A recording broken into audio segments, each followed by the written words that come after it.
نيرة اول مره تعمل حاجه في حياتها من ساعه ما اتجوزت في بيت ماما في العزومات. انا كلامي واضح اهي. النهارده الجمعه الساعه 7:30 الصبح او 8. ايه ده؟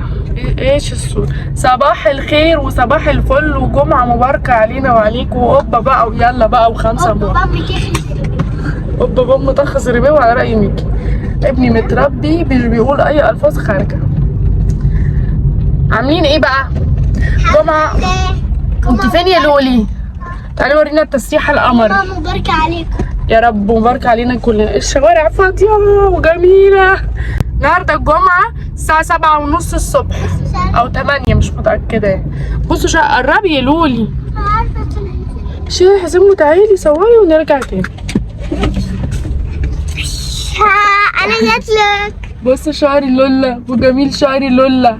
بس بقى قصتين دول دي تسريحه امها وهي صغيره. امها انا يعني مامي. تسريحه مامي ومامي صغيره. نونا ماما نونا. انا كنت نونا. كنت نونا اموره. وانا كنت اجمل بقى. بس ما فيش امور احسن من الامور. انا اصلا مولوده شعر كيرلي بالظبط. وناعم. خلاص بقى اقعدي بقى. اقعدي بقى. وعظيم اقعدي بقى. وتحفه وعظيم وجامد. اقعدي بقى يا كوتي. لا اقعدي عشان لو فرملت مره واحده ما تقعيش. احنا دلوقتي هنسافر. باي. لسه ما قلناش هاي عشان نقول باي. يلا بقى نسافر. النهارده الجمعه المفروض اعمل كميه حاجات قد الدنيا. عندي حاجات قد الدنيا ومش بقى مش قد الدنيا دي افوره، لا قد الدنيا بجد. وعندي تسعة تنضف البيت كله. بس لازم اسافر. هتتعب من جد. فهنسافر بقى الشرقيه صد رد كده. شرقية نشوف ماما ونور هناك وايه. اسمها ابو حماد مش الشرقية. ما خلاص بقى يا لولي بقى. هنروح يوم صد رد ونرجع على ملا وشنا. نبقى نعمل حاجاتنا بكره بقى. هروح السودان. هنروح السودان. عارفين السودان اللي بتتاكل؟ يا ظريفة عارفين السودان اللي بيتاكل هنروح. ظريفة زي امك. المنظر المفضل والمحبب الى قلبي. قلبنا كلنا اصلا مطبقتي كلها. انا بقول المنظر المحبب الى قلبي قال قلبنا وكلنا. والله بتحب تيجي عند تيتا يا كوتي؟ اسم الله يدي. بص يا جماعة وشي عامل ازاي؟ شبه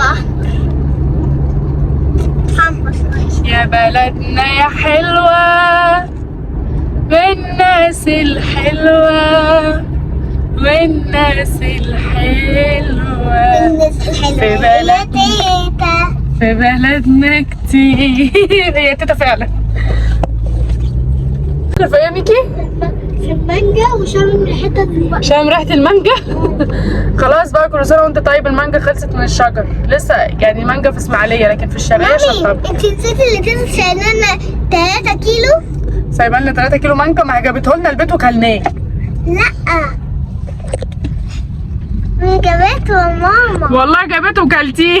لا انت بترسمي على ايه بالظبط؟ انت عايزه تاني؟ والله تيتا لو عندها مش هتحوش. الست بتطلع كل اللي موجود. بس هي المانجا خلصت مفيش.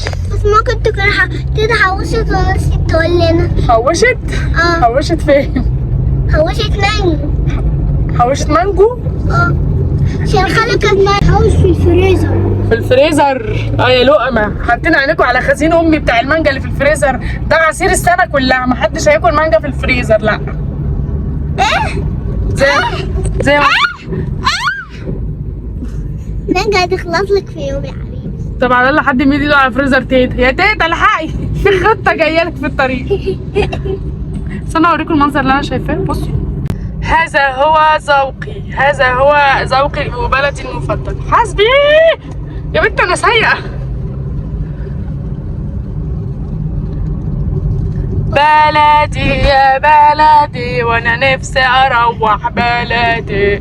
بلدي يا بلدي وانا نفسي اروح بلدي. مليكة بتحبي هنا اكتر ولا هناك في بيتنا اكتر؟ هنا اكتر. يا كوتي معايا اصحاب قد كده اهو. معايا كمان احلى ناس في العيله. انت اللي احلى واحده. انت احلى واحده في الدنيا اصلا. وخالتي كمان نور عند تيتا. ايوه بقى. وانا اشوف خالتي قلت لا. بس يا ولا ابويا انا على جناين المانجا. انا حاسه ان انا مش لو رحت القاهره ولا التجمع ولا العاصمه ولا حتى الساحل، انا حاسه ان انا لو رحت المريخ او لو رحت امريكا هحس يعني وانا راجعه البلد وانا ماشيه كده هحس نفس احساسي، ضربات قلب سريعه، فرحه من غير سبب، فرحه لمجرد ان انا وصلت، حتى لو انا تعبانه لو مش نايمه. انا اروح البسين. اصبري بقى اصبري. ففرحه عارمه، يعني حاسه ان انا ايه، لو انا بقيت مهما اكون ومهما اوصل هفرح نفس الفرحه، بالعكس ده انا مهما اكون ومهما اوصل هفرح اكتر ان انا راجعه هنا منشأ اسمها ايه مليكه؟ اسمها وطني. لا يا المكان اللي انا اتربيت فيه يا جماعه. مصر. تيريريري مصر تيريريري. كنتم مع فقرتنا واحنا جايين في الطريق. تعالوا بقى مع فقرتنا. اول ما وصلنا عند بيت ماما، وصلنا 9، البيت كله نايم اصلا، بس احنا عشان صاحيين من 4 الفجر انا وولادي خلاص عودنا نصحى 4:30 5. خلاص حتى يوم الجمعه. تعالوا ندخل على طول على البيت. فطرنا ونمنا وصحينا من النوم نعمل غدا. طبعا الغدا ايه؟ الراعي الرسمي للغدا عند ماما المحشي. يلا بينا نعمل محشي. طبعا هم عاملين الصلصه من بالليل ونور متبله الفراخ من بالليل، وانا بقى ايه، هنقطع البصل ونقطع الخضره ونقلب ونحشي ونسوي بس. تعالوا بص هوريكم. ادي الصلصه ما شاء الله، اللهم بارك.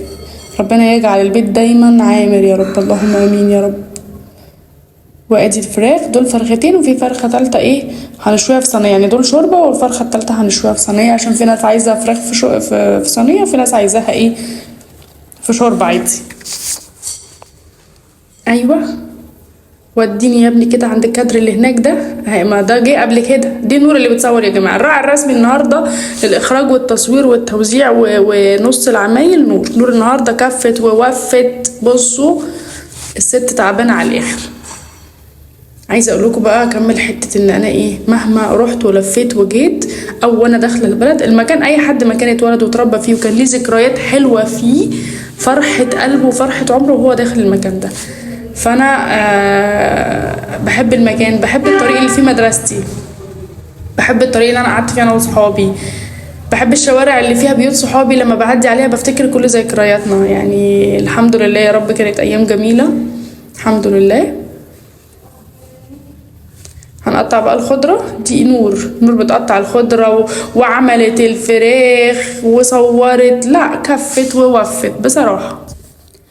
وهي كمان واقفة بتعمل معانا، لا واقفة اسد يا الحمد لله، بقت ست بيت قد الدنيا. الصغير دايما كده، الكبير بيشيل مسؤولية وده العادي، الصغير بيبقى مدلع شوية. هي بصراحة على دلعها فشالت المسؤولية في البيت وبدأت تطبخ لوحدها، حتى لو في غلطة في الأكل، حتى لو الأكل ده ملح مش عارف ايه عادي. أنا كنت شايلة مسؤولية، وأول سنة ليا في الجواز كان في أخطاء في الأكل غريبة عمري ما غلطتها وأنا في بيت أبويا. فأول سنة في الجواز دي ده طبيعي بيبقى واضح إن في غلطات كده من عند ربنا كده، الواحد بيبقى متوتر باين، ما خدش على الكمية. أنا ما كنتش واخدة على كمية الأكل الصغيرة، كنت متعودة بعمل كميات عندنا في البيت، فجأة بعمل كوباية رز واحدة، فما كنتش عارفة أظبطها زي حلة الرز الكبيرة.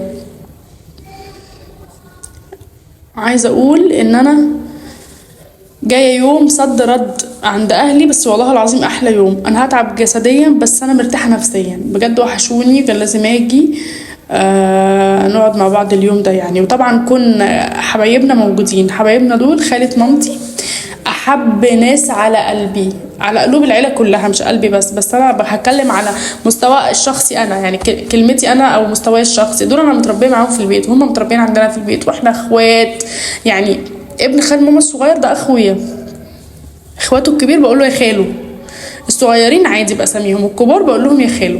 فالحمد لله ربنا يحبب فينا خلقه، وربنا يديم علينا المحبه والمعروف ودايما يا رب. انتوا مش متخيلين بنحبهم قد ايه. عايزه اقول لكم ان هم كل يوم مع ماما او ماما معاهم، ربنا يخليهم لبعض يا رب، عشان انا واضح ان انا اللي هنبر فيها. ليه بقى؟ لان انا بكون هناك بيكلموني فيديو وسهرانين بقى وايس كريم بقى وصينيه عشاء محترمه بقى، وانا هكون هتجنن وانا لوحدي هناك. ما شاء الله اللهم بارك. هنعمل محشي كرنب ومحشي بتنجان وكوسه وفراخ ولسان عصفور.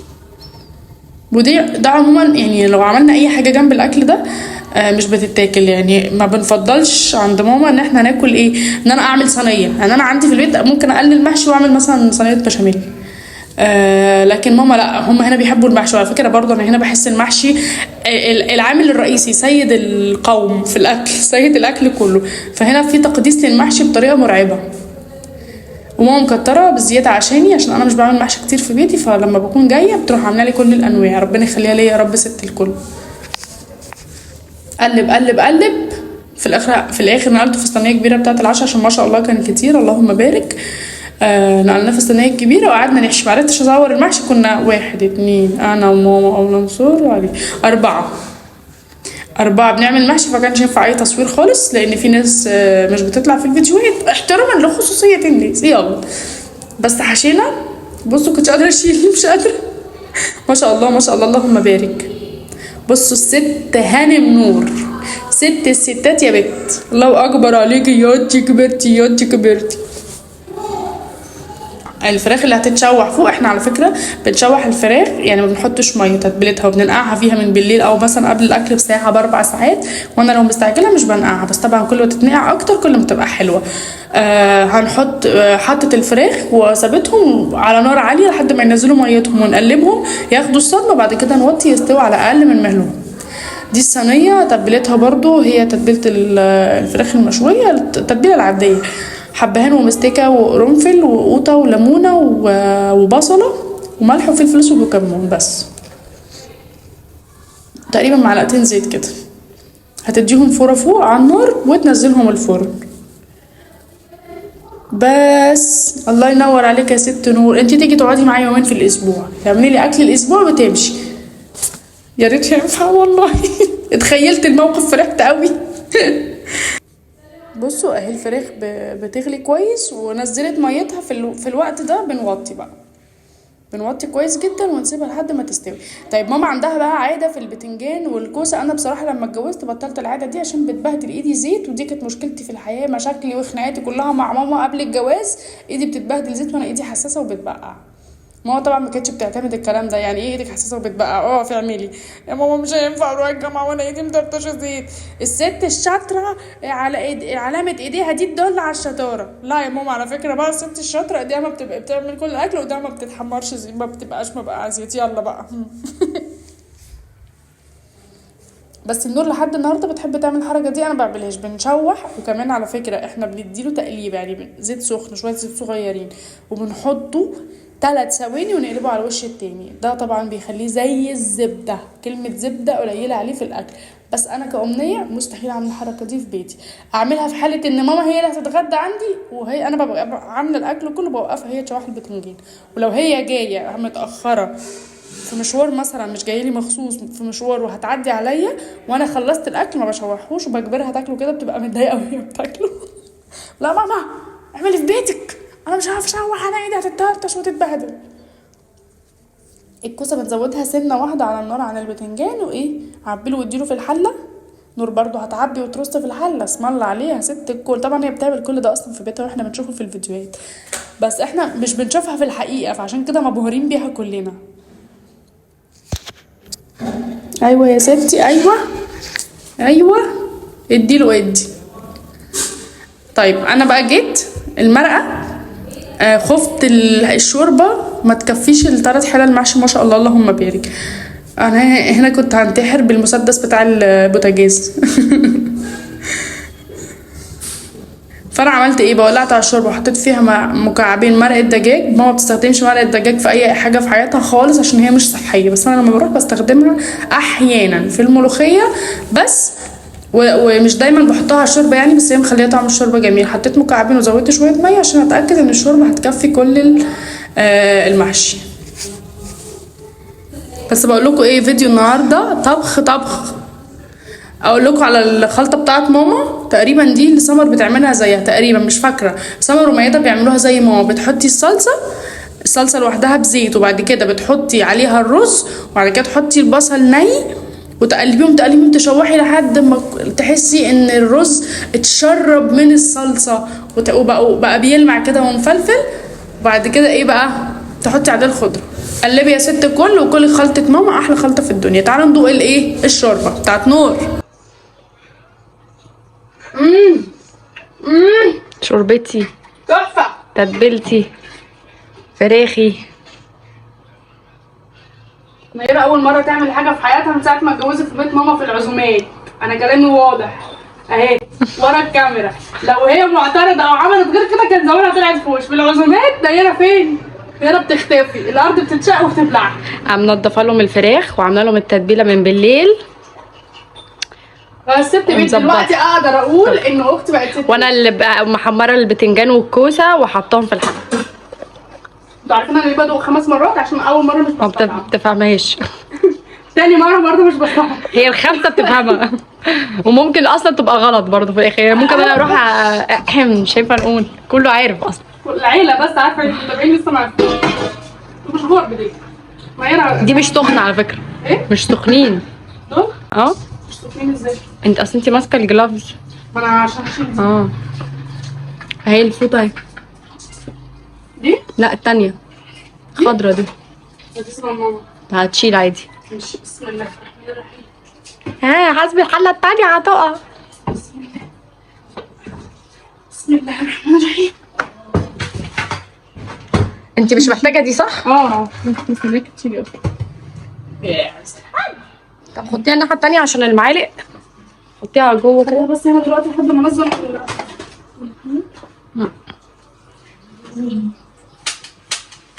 ده مسدس، بس ماما مكفناه عشان خاطر ايه بيبوظ.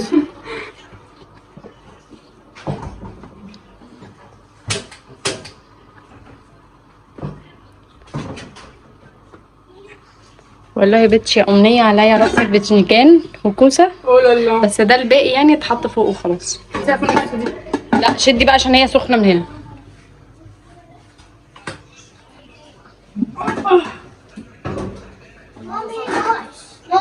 ناقص ايه كوتشي؟ عايز كام؟ يلا بسم الله الرحمن الرحيم. نسقي المحشي. سقيت المحشي. بصوا انا ما بقتش اقسم بالله حرفيا اللي انا هحكيه ده، حاسه ما بقتش بعرف بظبط اي حاجه غير في بيتي. ما اعرفش ليه، يعني انا حطيتهم على النار مش راضيين يغلوا. ماما دخلت نقلت واحده يمين وناحيه شمال، غلوا في ثانيه وزي الفل الحمد لله ما شاء الله.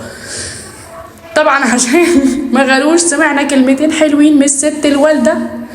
الست الوالده بتحب الحاجه ظبط الظبط صراحه، هي اللي صح مش احنا يعني. هنسقي. انا بصوا ساعات في بيتي بسقي 3/4 ومش بحط طبق واسيبه يستوي واسقي 3/4 تاني، لكن انا هنا سويتها ساقيه كامله عشان اخر مره عملت كده هنا مش مرضيش يستوي خالص. معرفش المشكله كانت في الساقيه ولا كانت في الكرنب نفسه ولا في البوتاجاز ولا ايه، بس انا حرم بسقي الساقيه العاديه الكبيره واحط غطا او طبق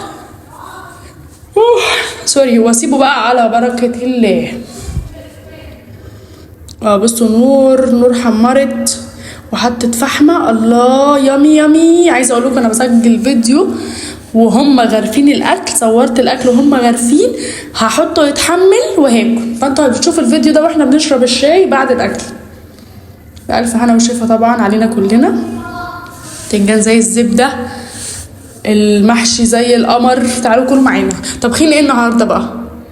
بجد قولوا لي طبخين ايه، مش عارفه ليه بقيت بحب اعرف، باخد افكار. فاكره الفيديو اللي فات ناس كتبوا لي كومنتات وخدت افكار منهم وقلت في الاسبوع ده هعمل كذا وكذا زيهم. انا مش فاكره دلوقتي بس انا كاتبه، وعلى فكره معظم الحاجات بكتبها على الواتساب في نوت. الاسبوع ده هعمل فراخ بالرز بالخلطه والفراخ، هعمل مش عارف ايه، هعمل فيديو توست، هعمل مش عارف ايه، بعمل كده والله.